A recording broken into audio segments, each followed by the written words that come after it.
po tayong mga double letters. So, itong double letters na to, wag tayong malito dito, no? Dahil ang double letters sa Finnish, kapag binigkas natin ito, kailangan mong pakinggan at saka bigkasin mo siya ng mas matagal o mas malakas. Dahil kapag ginawa mo yun, mas maiintindihan mo kung ano yung ibig sabihin nung word na yon. Kasi sa Finnish language, hindi decoration yung mga double letters, no? May mga meaning talaga ito. So, for example na lang, yung salitang tuli, no? Yung salitang tuli, ang ibig sabihin nun is apoy. Pero kapag sinabi mong tuli, ang ibig sabihin nun is wind or hangin, no?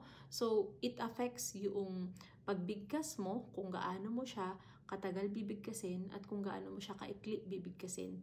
Ganon natin nababase yung ibig sabihin ng words kapag merong mga double letters. So, tandaan po natin, no, ang pag-aaral ng language ay talagang mahirap, pero kailangan din natin ng understanding and consistency sa pag-aaral nito.